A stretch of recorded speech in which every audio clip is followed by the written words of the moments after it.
Episode 1 के starting में हम एक लड़की को देख पाते हैं जो कि स्कूल के अंदर जा रहा था, लेकिन तभी वो एक लड़की को देखकर रुक जाता है और फिर वो लड़की तो उसको देखकर काफी ज्यादा गुस्से में आ जाती है और कहती है, अगर तुमने इस बारे में किसी को भी बताया तो मैं तुम्हें इस दुनिया से गायब कर दूंगी। वहीं पर वो लड़का भी उस लड़की को देखकर गुस्सा हो जाता है और अपने मन में कह रहा था, मैं जिससे सबसे ज्यादा हेट करता हूं उसी से ही मेरी शादी हो गई है। फिर हम 4 दिन पहले का सीन को देख पाते हैं जहां पर कि वो दोनों ही आपस में झगड़ रहे थे और वो लड़की तो उस लड़के के ऊपर कुछ ज्यादा ही गुस्सा कर रही थी और कह रही थी, तुमने पिछले दिन का कोई भी काम नहीं किया, तुमने ब्लैक बोर्ड नहीं साफ किया और ना ही एब्सेंट स्टूडेंट का कोई भी कलम बनाया, तुम एक नंबर के कामचोर और आलसी हो। वो लड़का भी परेशान हो रहा था और कह रहा था, अगर तुम्हारे पास इतना ही ज्यादा टाइम है तो जाकर बुक पढ़ लो। ये सुनकर तो लड़की काफी ज्यादा गुस्सा हो जाती है। तभी वह पर और एक लड़की आ जाती है जिसका नाम है हिमारी। वो जाकर खाने को हक करती है और कहती है, तुम इतना ज्यादा झगड़ा क्यों करती हो? और फिर उससे पूछती है, आखिरकार तुम शायद के ऊपर हमेशा इतना ज्यादा गुस्सा क्यों करती हो? अकाने कहती है, ये तो मुझे भी नहीं पता, लेकिन जब भी मैं इसका फे देखती हूं तो मुझे इतना ज्यादा गुस्सा आता है कि मेरा मन करता है कि मैं इसको कॉकरोच की तरह मसल दूं। तभी वहां पर और एक लड़की आ जाती है जिसका नाम है शी, जो कि काफी ज्यादा पॉपुलर है और सभी स्टूडेंट उसको पसंद करते हैं, जो कि साइटो के पास जाती है और कहती है, आप ज्यादा चिंता मत करो, मैं आपको समझ सकती हूं। दूसरी तरफ भी मरी अकाने को कह रही थी, मुझे तो लगता है कि अकाने तुम साइटो को पसंद करती हो। अकाने तो ये सुनकर गुस्सा हो जाती है और कहती है, अगर इस दुनिया में आखिरी लड़का साइटो है तो भी मैं कभी भी इसके पैर में नहीं पड़ूंगी। साइटो भी गुस्सा होकर कहता है, मेरा भी बिल्कुल सेम ही है, मैं तुमसे कभी भी प्यार नहीं कर सकता। अब अगले सन में साइटो घर की तरफ जा रहा था, लेकिन तभी उसका ग्रैंडफादर का उसके पास कॉल आता है। उसका ग्रैंडफादर कहने लगते हैं, अगर तुम्हारे पास टाइम है तो जल्दी से मेरे साथ मुलाकात करो। लेकिन साइटो तो उसको सख्त मना कर देता है और कहता है, मैं किसी भी बूढ़े आदमी के साथ टाइम स्पेंड नहीं करना चाहता, मेरा मन नहीं है। उसका ग्रैंडफादर कहते हैं, अगर तुम्हें पढ़ना है तो तुम बाद में भी पढ़ सकते हो, मैं अब मेरी कंपनी तुम्हें देने की सोच रहा हूं, इसलिए अगर तुम यहां पर ना आते हो तो तुम्हारा ही नुकसान है। लेकिन साइटर तो फिर भी मना कर देता है। उसका ग्रैंडफादर कहता है, तुम मुझे जानते हो, अगर तुम यहां पर नहीं आते तो मुझे अब जबरदस्ती करना पड़ेगा। और अगली पल हम देख पाते हैं कि साइटो के पास तो चारों तरफ बॉडीगार्ड आ जाते हैं, जिसके बाद साइटो को जबरदस्ती गाड़ी में बैठकर जाना ही पड़ता है। वो पूछता है कि क्या तुम्हें पता है कि आखिरकार मेरे ग्रैंडफादर ने मुझे क्यों बुलाया है? जिसने वो बॉडीगार्ड कहता है कि सॉरी, लेकिन मैं नहीं बता सकता। साइटो कहता है, उसकी कोई जरूरत नहीं है और फिर अपने मन में कहने लगता है, हमारी पूर्वज की एक कंपनी थी होजो ग्रुप, जो कि काफी बड़ी एक क्राइसिस में थी, जिस कंपनी में मेरे ग्रैंडफादर काम करके एक बहुत ही बड़ी कंपनी बना दी है और अब हमारी एक कंपनी ग्लोबल में हाईटेक कंपनी के अंदर आती है। उनका उम्र 60 साल से ज्यादा हो चुका है, लेकिन फिर भी वो काफी ज्यादा स्मार्ट है। अब अगले ही पल हम देख पाते हैं कि साइटो वहां पर आकर बैठ जाता है। कुछ देर बाद वहां पर अकाने आ जाती है और वो गुस्सा होकर कहती है, आखिरकार तुम यहां पर क्या कर रही हो? साइटो कहता है, मुझे यहां पर मेरे ग्रैंडफादर ने बुलाया है। अकाने कहती है, मुझे भी यहां पर मेरे ग्रैंड माँ ने बुलाया है। जिसके बाद तो वो दोनों बातों में फिर से झगड़ा करना शुरू कर देते हैं और अचानक से तभी वहां पर साइटो का ग्रैंडफादर और अकाने की ग्रैंड मदर आ जाते हैं और वो दोनों इन दोनों को झगड़ते हुए देखकर कहते हैं, लगता है तुम दोनों पहले से एक दूसरे को जानते हो। वहीं पर अपने ग्रैंडफादर और ग्रैंड माँ को एक साथ देखकर वो दोनों तो काफी ज्यादा हैरान हो जाते हैं, जिसके बाद वो सभी एक साथ बैठकर डिनर करना शुरू कर देते हैं। वहीं पर वो ग्रैंडफादर के डिनर करना शुरू कर देते हैं। रहे थे कि आज काफी ज्यादा एक अच्छा दिन है। साइटो ये देखकर काफी ज्यादा कंफ्यूज था और अपने मन में कह रहा था, पता नहीं आज क्या होने वाला है। तभी अकाने कहती है, मुझे भूख लगी थी, लेकिन जब से मैंने तुम्हारा चेहरा देखा तब से मेरा सारा भूख मर गया। 60 तत्ते सुनकर गुस्सा हो जाता है और कहता है, मेरा भी सेम है, तुम्हारा मुंह देखकर मेरा दिन खराब जाता है। और फिर बातों में तो वो दोनों फिर से झगड़ा करना शुरू कर देते हैं। उन दोनों को ऐसे झगड़ते हुए देखकर उनके ग्रैंडफादर और ग्रैंड माँ तो हंसने लगते हैं और कहने लगते हैं, तुम दोनों काफी ज्यादा क्लोज हो। जिसमें वो दोनों गुस्सा होकर कहते हैं, हम बिल्कुल भी क्लोज नहीं है, आप लोग पहले ये बताओ कि हमें यहां पर क्यों बुलाया है। उसकी ग्रैंड माँ कहते हैं, शादी करने के लिए। ये सुनने के बाद तो उन दोनों की हालत ही काफी ज्यादा खराब हो जाता है। वो दोनों काफी ज्यादा कंफ्यूज हो जाते हैं और अपने मन में कहने लगते हैं कि आखिरकार ये दोनों किसकी शादी करने की बात कर रहे हैं। तभी उसके ग्रैंड मदर और ग्रैंड माँ कहते हैं, हम चाहते हैं कि तुम दोनों शादी करो, क्योंकि हम जब हाई स्कूल में पढ़ते थे तो भी हम दोनों बिल्कुल तुम्हारी तरह थे। हम दोनों के अंदर ही तुम जैसे फीलिंगलेस किसी कारण की वजह से हम दोनों के फीलिंगलेस नहीं कर पाए और फिर मैंने मेरे फ्रेंड्स से शादी कर लिया और एक अच्छा जिंदगी बिताया, लेकिन वो मर गई। लगभग 10 साल बीत चुके हैं। उसके ग्रैंड माँ कहती है कि मेरा हस्बैंड भी मर चुके हैं, लगभग 7 साल हो चुके हैं।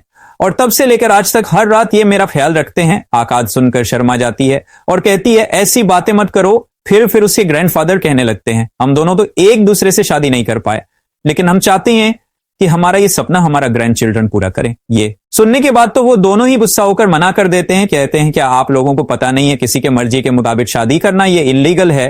तभी उसके ग्रैंडफादर कहते हैं मुझे ये पता था कि तुम लोग ऐसा बोलोगे। फिर वो वहां पर एक स्ट्रीट डॉग को बुलाता है और साइड को कहता है साइड को अगर तुमने ये शादी करने की हाँ नहीं कहा तो मैं अपनी सभी दौलत सभी कागजात इस कुत्ते को दे दूंगा। ये सुनने के बाद तो साइटो काफी ज्यादा डर जाता है और कहता है ग्रैंडपा क्या आप पागल हो। तभी वो जो ग्रैंड मां थी वो अकाने को अपने पास बुलाती है और फिर अकाने के कान में कुछ कहती है जो सुनने के बाद अकाने के काफी ज्यादा डर जाती है, जिसके बाद तो उन दोनों के हालत ही काफी ज्यादा खराब हो जाता है। वो दोनों ही काफी ज्यादा प्रेशर फील कर रहे थे लेकिन वो दोनों कुछ कर नहीं सकते थे। वो ग्रैंडफादर कहने लगते हैं मैं तुम दोनों को 3 दिन का समय दे रहा हूं, इस 3 दिन अच्छी तरीके से सोचकर मुझे जवाब बता देना। अब अगले सीन में उनके ग्रैंडफादर ग्रैंड मां वहां से चले जाते हैं और वो दोनों तो काफी ज्यादा कंफ्यूज खड़े हुए थे।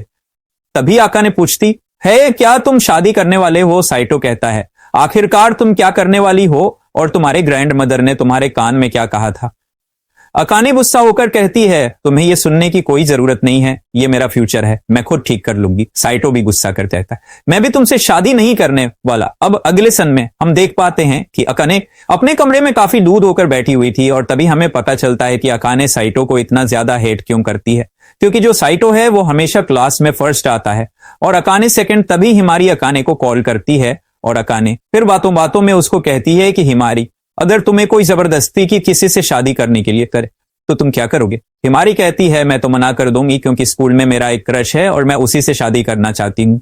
अकाना शॉक टॉकर कहती है क्या तुम्हारा एक क्रश है, लेकिन तुमने इस बारे में मुझे भी नहीं बताया। हिमारी कहती है मुझे लगा था कि तुम इन सब में इंटरेस्टेड नहीं हो। अकाना कहती है कि हाँ ये तो तुमने सही कहा। हिमानी कहती है तो फिर मैं तुम्हें उस बारे में अभी नहीं बताऊंगी, खैर छोड़ो, क्या तुम्हारा कोई भी क्रश है। अकाना कहती है नहीं मेरा कोई भी क्रश नहीं है, लेकिन मेरा एक दुश्मन है जिसको कि मैं मारना चाहती हूं। हिमानी कहती है लेकिन मुझे लगता है कि शादी करना इतनी भी ज्यादा बुरी बात नहीं है क्योंकि इसमें तुम्हें सब कुछ हाफ करना पड़ेगा, तुम्हारा बिल आएगा हाफ, तुम्हारा खाने का खर्चा हाफ हो। डाई अकाने कहती है लेकिन शादी करने के लिए ये कोई भी अच्छा रीजन नहीं है, हमें तो वो सब भी करना पड़ेगा है ना। हिमानी कहती है कि क्या सब। अकाने बहुत ही ज्यादा शर्मा कर कहती है वही जो हस्बैंड वाइफ करते हैं। हिमानी कहती है तुम्हें अपना जनरेशन आगे करने के लिए वो सब तो करना पड़ेगा। ये अकाने शर्मा कर कहती है मैं वो सब बिल्कुल भी नहीं करना चाहती। दूसरी तरफ साइटो भी अपने कमरे में बैठकर वही सब कुछ बार में सोच रहा था कि आखिरकार मेरे साथ ही ऐसा क्यों हो रहा है। तभी हम साइड में उसकी बहन को देख पाते हैं जो क्या कहती है भाई आखिरकार आप इतना ज्यादा चिंता में क्यों लगते हो। साइटो उसको कहता है कि ग्रैंडफादर ने मुझे एक काफी ज्यादा अजीब सा कंडीशन दिया है और मैं अगर उस कंडीशन में हाँ नहीं करता तो मुझे संपत्ति नहीं मिलेगा। यह सुनकर उसकी बहन उसके पास जाती है और कहती है आप चिंता मत करो, अगर आपके साइड में कोई भी नहीं हो तो मैं हमेशा आपके साइड में ही रहूंगी। यह सुनकर साइटो को काफी ज्यादा अच्छा लगता है और फिर वो कहती है सीसे तुम्हारा शुक्रिया। अब अगले सन में 3 दिन बीत जाता है और फिर वो लोग अपने वही जगह पर पहुंच जाते हैं। उसके ग्रैंडफादर ग्रैंड मां पूछते हैं कि आखिरकार तुम्हारा डिसीजन क्या है। वो दोनों एक साथ कहते हैं कि हम शादी करने के लिए तैयार हैं और फिर वो दोनों जैसे एक दूसरे का डिसीजन सुनते हैं तो काफी ज्यादा हैरान हो जाते हैं। अकाने कहती है मुझे किसी कारण के लिए शादी करना पड़ेगा, इसका मतलब ये नहीं है कि मैं तुम्हें पसंद करती। उसके ग्रैंडफादर ग्रैंड मां तो ये सब सुनकर काफी ज्यादा खुश जाते हैं। साइटो फिर उठकर जाने लगता है और कहता है ठीक है अभी मैं चलता हूं, जब मेरा ग्रेजुएट खत्म हो जाएगा तब ये सेरेमनी शुरू होगा। उसके ग्रैंडफादर कहते हैं तुम क्या कर रहे हो, तुम दोनों का शादी अभी होगा, मैंने तुम दोनों के लिए एक न्यू घर भी लिया है। अब अगले सन में वो दोनों साइटो और अकाने को लेकर उनके न्यू घर में भी पहुंच जाते हैं। साइटो कहता है इतनी जल्दबाजी करने की क्या जरूरत है, मुझे घर पर जाने के बाद मेरा सामान तो यहां पर लाने देते। उसके ग्रैंडफादर कहते हैं तुम्हारा सभी सामान यहां पर पहले से ही शिफ्ट हुआ है क्योंकि हमें लगा था कि तुम लोगों के पास ज्यादा टाइम नहीं रहेगा। और फिर ये कहकर वो दोनों वहां से चले जाते हैं। अकाने कहती है ग्रैंड मां मुझे यहां पर छोड़कर मत जाओ और फिर वो रोने लगती है। साइटो कहता है हमारे पास और को भी रास्ता नहीं है और फिर वो दोनों घर के अंदर आ जाते हैं और फिर वो घर को लॉक भी करता है। ये देखकर आकन डर जाती है, कहती है आखिरकार तुम घर को लॉक करके मेरे साथ कुछ बुरा करने वाले हो। साइटो कहता है हमेशा ओवरथिंक करना बंद करो। और फिर वो दोनों जाकर सभी रूम को देखने लगते हैं, लेकिन वो दोनों जैसे ही बात को देखते हैं तो आका ने बहुत ज्यादा शर्माना शुरू कर देती है। लेकिन बेडरूम को देखकर वो कुछ ज्यादा ही शॉक होते हैं क्योंकि वहां पर एक ही बेड था। साइड को देखकर परेशान होकर अपने ग्रैंडफादर को कॉल लगाता है और कहता है यहां पर एक बेड क्यों है। उसके ग्रैंडफादर कहते हैं तुम दोनों का शादी हो चुका है, तुम दोनों अब एक ही बेड पर सोगे। आका ने गुस्सा हो और कहती है लेकिन मैं ये नहीं कर सकती। उसके ग्रैंडफादर कहते हैं तुम्हें ये करना ही पड़ेगा, तुम लोग सो पा, ये किसी और जगह पर नहीं सो सकते क्योंकि ये इस कंडीशन का फर्स्ट प्रायोरिटी है।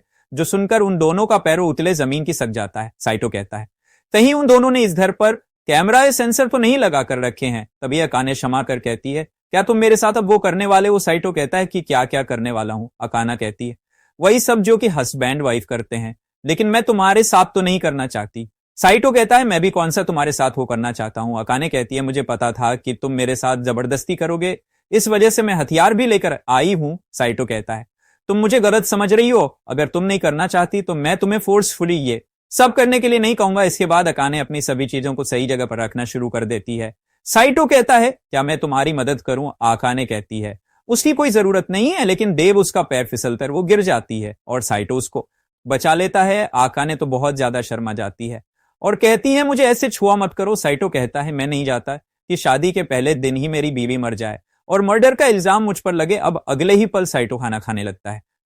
तभी वह पर अकाने आती है और कहती है कि कुछ खाना होगा। साइटो कहता है अगर तुम चाहती हो तो एक साथ मेरे साथ खा सकती हो। आका कहते हैं बिल्कुल भी नहीं और फिर वो थोड़ा सा खाना लेकर वहां से भाग जाती है। अब अगले सीन में साइड बेड पर आकर सो जाता है और कहता है आज तो मैं काफी ज्यादा थक गया हूं। कुछ देर बाद वहां पर शर्मा करा करने भी आ जाती है और फिर वो दोनों टर्न बाय टर्न सो जाते हैं। साइटो अपने मन में कह रहा है ये बेड कुछ ज्यादा ही छोटा है, मैं उसके बालों की खुशबू अच्छी तरीके से सूख पा रहा हूं पता नहीं, लेकिन मुझे कुछ अजीब सा हो रहा है। वहीं पर अकाने कहती है अगर तुमने कुछ भी गलत करने की कोशिश की तो मैं तुम्हें मार दूंगी। फिर साइटो ये भी कहता है अगर क्या होगा उन्होंने कंडीशन के तौर पर कह दिया कि हमें एक बच्चा करना पड़ेगा। ये सुनकर तो आका शॉक हो जाती है और थोड़ा सा हिल जाती है, जिस वजह से उसका जो तरबूज है वो साइटो के हाथ पर टच हो जाता है। अकाने गुस्सा होकर साइटो का हाथ ही मरोड़ देती है और कहती है तुमने ये जानबूझकर किया है। साइटो कहता है मुझे माफ कर दे मेरी माँ, ये सभी तो तेरी गलती है। प्रेजेंट में हम फिर से उसी वक्त को देख पाते हैं जहां पर कि आका ने साइटो के ऊपर गुस्सा कर रही थी और कह रही थी अगर तुमने इस बारे में हमारे किसी भी क्लासमेट को बताया तो मैं तुम्हें नहीं छोड़ूंगी। साइटो कहता है अगर इस बारे में मेरे किसी क्लासमेट को पता चला तो मैं तो तुम्हें बिल्कुल भी नहीं छोड़ने वाला, लेकिन तुम चिंता मत करो, मैं किसी को भी नहीं बताऊंगा। अकाना कहती है क्या होगा अगर तुमने इस पूरी दुनिया को बता दिया। साइटो कहता है क्या तुम मेरे ऊपर थोड़ा सा बिलीव तो कर सकते हो। और फिर अपने मन में कहता है मैंने शादी तो कर लिया, लेकिन जिससे सबसे ज्यादा हेट करता हूं उसी से ही हो गया। और दोस्तों इसी के साथ ही हमारा एपिसोड ना खत्म हो जाता है। तो अगर आप लोग इसका नेक्स्ट एपिसोड चाहते हो तो ज्यादा से ज्यादा लाइक और कमेंट कर दो, क्योंकि जितना ज्यादा लाइक और कमेंट होगा नेक्स्ट एपिसोड में उतना ही जल्दी लाऊंगा। मिलते हैं नेक्स्ट एपिसोड में, तब तक के लिए टाटा बाय बाय सायोनारा।